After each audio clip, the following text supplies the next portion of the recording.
Road transport and highway minister Nitin Gadkari 2015 से बोल रहे हैं कि वो रोड एक्सीडेंट को 50% कम कर देंगे। 2016 में भी उनका बयान आया था कि वो रोड एक्सीडेंट 50% कम कर देंगे और इसके लिए वो काम कर रहे हैं। उन्होंने कहा था कि ये पूरी चीज़ 2020 तक हो जाएगी, लेकिन अभी 2024 है।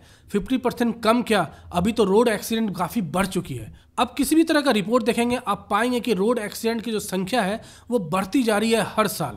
और अभी 2024 में नितिन गडकरी 50% रोड एक्सीडेंट कम करने के वादे को 2030 तक मूव कर दिए हैं। तो इसका मतलब कि सिर्फ वादे किए जाते हैं, सिर्फ बोल बच्चन होता है, लेकिन किसी भी तरह का काम नहीं होता है। उन्होंने काफ़ी हाईवेज, काफ़ी एक्सप्रेसवे काफ़ी तेज़ी से बनाया है, काफ़ी अच्छा प्रोग्रेस किया है, लेकिन मेंटेनेंस भी एक बहुत बड़ा पार्ट होता है।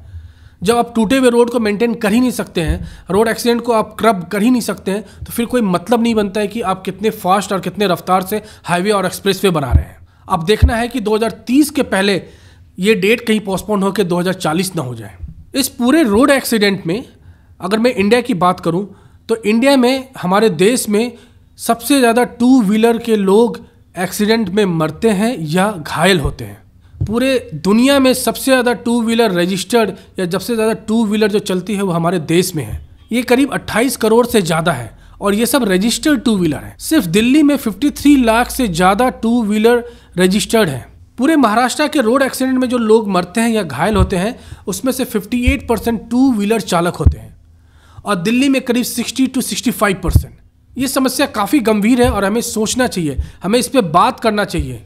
जब भी इलेक्शन हो तो इस चीज़ के बारे में पार्टी से बात करना चाहिए और ये सवाल उठाना चाहिए कि रोड एक्सीडेंट के खिलाफ या रोड एक्सीडेंट को बंद करने के लिए, कम करने के लिए क्या क्या स्टेप सरकार ले रही है।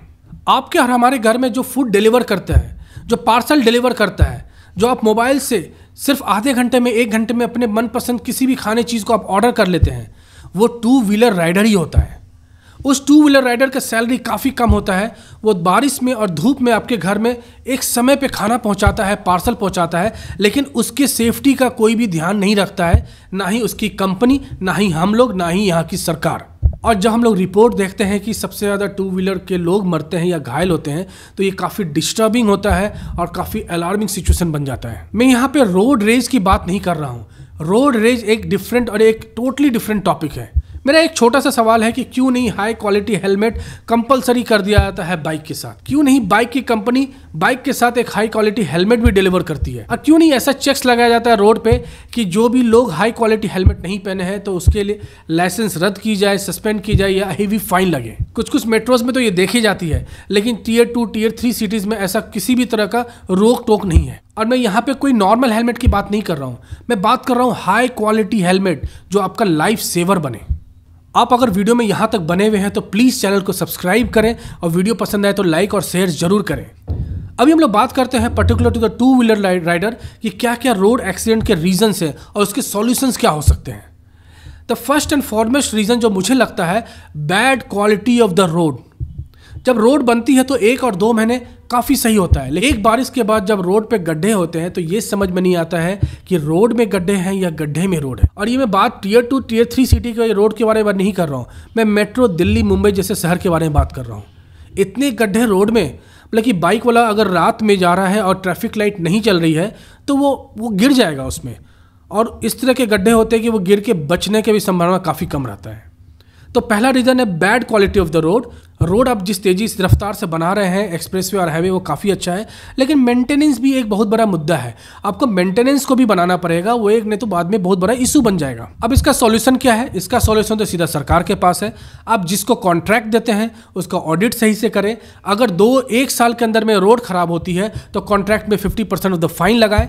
तो ये पूरा चीज़ सरकार के हाथ में, वो चाहे तो इसे सही कर सकती है। जितने भी मिनिस्टर्स के घर के रोड होते हैं उसके अगल बगल, या डिप्लोमेट्स के घर के बगल में रोड होते हैं, वो तो काफ़ी अच्छी होती है, वो बारिश में ख़राब भी नहीं होती है।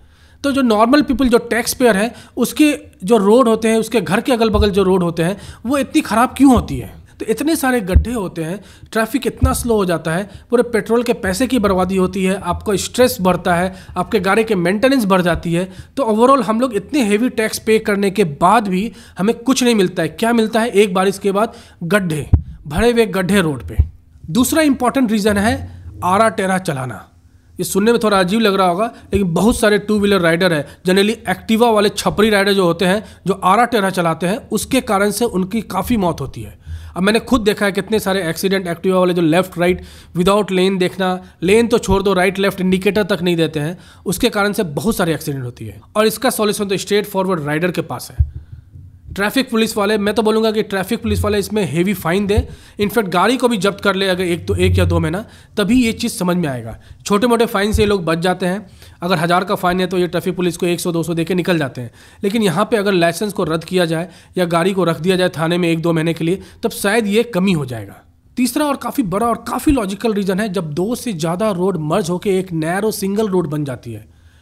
ऑफिस के समय तो यहाँ पे हेवी ट्रैफिक होती है, तो एक काफ़ी बड़े रूप का एक्सीडेंट होने का चांस कम होता है। लेकिन जब ये रोड खाली होता है तो उस समय टू व्हीलर वाले जो लोग होते हैं वो इतने फास्ट चलाते हैं और ट्रक भी इतनी फास्ट चलती है कि यहाँ पे एक्सीडेंट होने का पूरा चांस होता है। इसका सॉल्यूशन स्ट्रेट फॉरवर्ड है कि यहाँ पे एक सेपरेट लेन बना जाए टू व्हीलर के लिए, और टू व्हीलर को फोर्स किया जाए कि लेन को मेंटेन करे, लेन को माने इस पर्टिकुलर ज्वाइनिंग एरियाज में। और ये ज्वाइनिंग एरियाज देखा जाता है जब आप नेशनल हाईवे को ज्वाइन करते हैं, कोई डिफरेंट गाँव के या छोटे शहर जो रोड है जो ज्वाइन करते हैं, वहां पे ये ज्वाइनिंग पॉइंट पे एक्सीडेंट बहुत होता है। फोर्थ रीजन है हाई स्पीड। कार में जो लोग होते हैं, जो ट्रक चला रहे हैं, जो टेम्पो चला रहे हैं, इनफैक्ट जो बाइक चला रहे हैं, टू व्हीलर वाले जो लोग होते हैं, वो काफ़ी हाई स्पीड में बहुत सारे खुले हुए रोड पे चलाते हैं। वहाँ क्या होता है कि पीछे से धक्के लगने की चांसेस काफ़ी रहती है। हमारे देश में टू व्हीलर की जो एक्सीडेंट होती है, मैक्सिमम एक्सीडेंट पीछे से धक्के लगने के कारण होता है।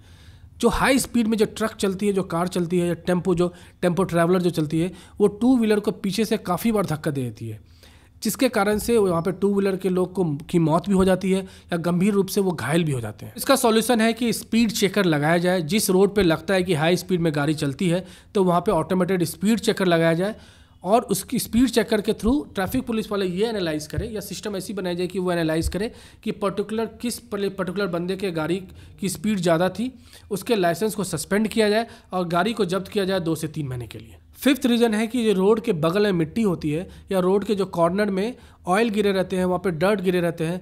एक्चुअली जितने भी एग्जॉस्ट होती है कार में, ट्रक में या बाइक में, उसमें से ऑयल भी कभी कभी लीक करती है और वो ऑयल चल जाती है रोड के कोने में।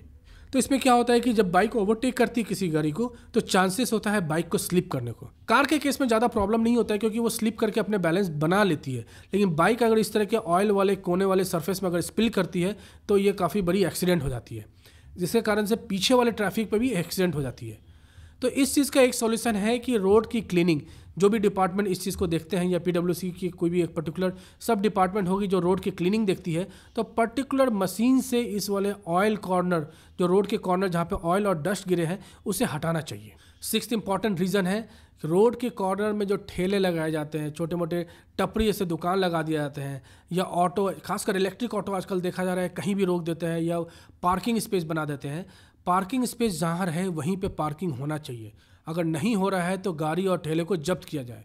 ये कार वालों के लिए भी है और टेम्पो ट्रैवलर वाले के लिए भी है कि मैं देखता हूँ कि वो लोग रोड के कोने में लगा देते हैं। मेट्रो स्टेशन के नीचे रोड के कोने में तो मोर देन 30% ऑफ रोड एक पार्किंग बन जाता है, जो गलत है क्योंकि पार्किंग का अलग स्पेस है। और इस कारण से काफ़ी इरिटेशन होता है और इस कारण से बाइक वाले की एक्सीडेंट भी होती है, क्योंकि जब बाइक स्पीड में आती है तो वो कंट्रोल नहीं कर पाता है और वो एक्सीडेंट होता है। तो ये जितने सारे रीजंस हैं, ये सारे रीजंस एक दूसरे पर डिपेंडेंट है, ये इंडिपेंडेंट रीजंस नहीं है। तो धीरे धीरे अगर स्मॉल यूनिट में भी सारे चीज़ को अच्छे से चेक किया जाए तो एक्सीडेंट ऑब्वियसली कम होगा। यहाँ पे बात है इम्प्लीमेंटेशन करने का। इम्प्लीमेंटेशन टफ है लेकिन करना तो पड़ेगा, क्योंकि इतनी सारी एक्सीडेंट होती है हमारे देश में और इतने सारे लोग मरते हैं, खासकर टू व्हीलर वाले, तो ये काफ़ी प्रॉब्लमेटिक सिचुएशन है। आपको क्या लगता है कि और कौन कौन से रीज़न है जिसके कारण टू व्हीलर के लोग को एक्सीडेंट होती है, उनकी मौत हो जाती है, वो घायल हो जाते हैं? आप प्लीज़ कमेंट में पोस्ट करें। और आपको लगता है कि सरकार भी कुछ इसमें और भी स्टेप ले सकती है तो आप प्लीज़ उसे भी कमेंट में पोस्ट करें। फिर मिलेंगे नई वीडियो के साथ। आप प्लीज़ मेरे चैनल को सब्सक्राइब करें। तब तक के लिए अपना ख्याल रखें। Thank you.